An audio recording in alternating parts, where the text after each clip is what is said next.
So hello ম্যাকাউটিয়ান্স, তো এটা শুধুমাত্র যে এই সেমিস্টার তা কিন্তু নয়, এটা প্রতিটা সেমিস্টারেই হয় এবং আমি বারবার স্টুডেন্টসদের এই ব্যাপারটা নিয়ে ওয়ার্ন করি।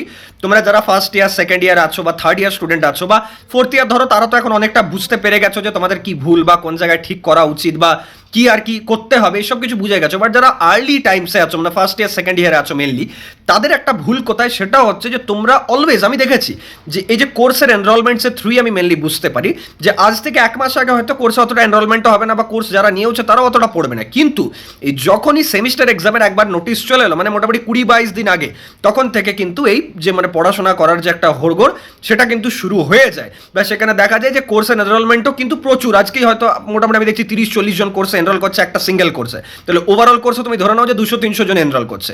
তো এটা কেন হবে? আমার আমার কথাটা বোঝার চেষ্টা করো। তুমি আজ থেকে এক মাস আগে কিনলেও কোর্সটা যা প্রাইস, আজকে কিনলেও কোর্সটা তাই প্রাইস। আরে লস তো তোমার, যে তুমি 20 দিনের যতটা পড়তে পারছো, তুমি আর যদি 40 দিন আগে কিনতে সেই কোর্সটাই বেশি পড়তে পারতে। আচ্ছা, আমি সেই লসটাও ছেড়ে দিলাম, সেটা তো না হয় ইনসিগনিফিক্যান্ট এবং ছোট তুচ্ছ ব্যাপার।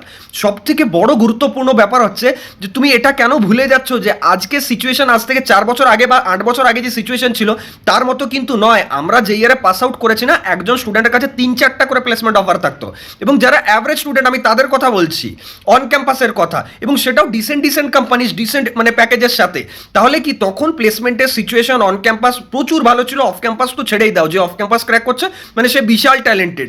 আজকে ডেটে সিনারিও সেরকম নেই। আজকে লে অফসের সিচুয়েশনে, আজকে যেখানে অফ ক্যাম্পাসটা ম্যান্ডেটরি হয়ে উঠেছে, যেখানে ইন্টার্নশিপ ম্যান্ডেটরি হয়ে উঠেছে, সেখানে তোমরা এরকম টেন্ডেন্সি, এরকম স্ট্র্যাটেজি বা এরকম মাইন্ডসেট কিভাবে রাখতে পারো?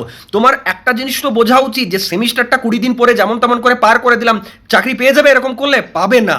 এখন তোমার ব্রাঞ্চের যদি নলেজ না থেকেছে, তোমার স্কিল যদি না থেকেছে, তুমি যদি মানে তোমার যে ব্রাঞ্চের যে কোর সাবজেক্টস 8টা সেমিস্টার জুড়ে সেগুলো যদি ক্লিয়ার না করতে পেরেছো, প্লেসমেন্ট কিন্তু ভুলে যাও। কারণ মোস্টলি কলেজের আমি যা সিচুয়েশন শুনছি তাতে 20-30-40% স্টুডেন্ট প্লেসড হচ্ছে। এত এত ব্রাঞ্চ, প্রতি বছর ব্রাঞ্চের সংখ্যা বাড়ছে, স্টুডেন্টের সংখ্যা বাড়ছে, যাবে কোথায় এত এত স্টুডেন্ট? তাহলে সেখানটাতে কম্পিট করার জন্য তোমাকে তো সেই লেভেলের নলেজটা রাখতে হবে।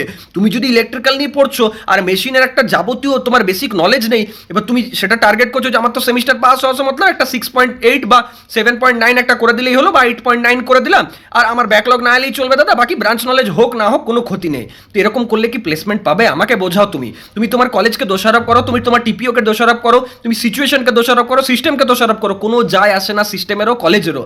তুমি আখেরে গিয়ে লাস্টে কিন্তু রিগ্রেট করবে প্লেসমেন্ট না পাওয়ার জন্য। এত লাখ লাখ টাকা যে ইনভেস্ট করছো, এত যে নিজের মূল্যবান সময় নষ্ট করছো, সেটা কিন্তু পরে গিয়ে রিগ্রেট করবে যখন ফোর্থ ইয়ার পাস আউট হবে বা দেখবে যে 2 মাস বাকি, আমার কাছে এখনো কোনো প্লেসমেন্ট নেই। এখনো সময় আছে। বারবার বলছি, আমাদের কোর্সের আইডিওলজি শুধুমাত্র সেমিস্টারে পাস করানো নয়। যখন আমরা কোনো স্ট্যাটাস দিই না যে 9.3 সিজিপিএ পেয়েছে বা 9.5 পেয়েছে, হয়তো সেটা ফ্লেক্সের জন্য দিই, বাট আলটিমেট আইডিওলজি আমাদের কোর্সের কোনোদিনও তোমাদের সিজিপিএ ইমপ্রুভমেন্ট শুধুমাত্র নয়। আমাদের আইডিওলজি হচ্ছে যে আমরা এতটা পরিমাণ কালারফুল ইন্টারেস্টিং এক একটা নোটস বা আমাদের কন্টেন্ট বানাই যাতে ওটা পড়ে পড়ে ওই সাবজেক্টের প্রতি একটা মানে তোমার মানে অ্যাফেকশন আসে, তুমি বুঝতে ইন্টারেস্ট দাও ওটার ভেতরে যে হ্যাঁ এই সাবজেক্টটা কি বলেছে, পড়ে দেখি তো। কারণ যখনই তুমি এরকম করবে না, তুমি ফার্দার ওটার মধ্যে এগোতে থাকবে। যখনই সাবজেক্টের ব্রাঞ্চ নলেজ বাড়বে, ইন্টার্নশিপ করবে, তুমি ওটার প্রজেক্টস করবে, তুমি ওটার প্রতি আরো ডিটেলে যাবে। তো এই স্টেপগুলো যদি না ফলো করেছো, আগে গিয়ে নিজে ফাঁসবে। যদি বলবে দাদা এইসব কিছু করবো না, অর্গানাইজারে 2-4টা পিওয়াইকে পড়ে চলে যাবো, বাস ঠিক আছে, লাস্টে গিয়ে আনপ্লেসড হয়ে বসে থাকবে। তোমার ওপর ডিসিশন আছে না, কিচ্ছু করতে পারবে না এগুলো ছাড়া। ট্রাই টু আন্ডারস্ট্যান্ড, এখনো সময় আছে, শোধরাও, ভালোর জন্য বলছি।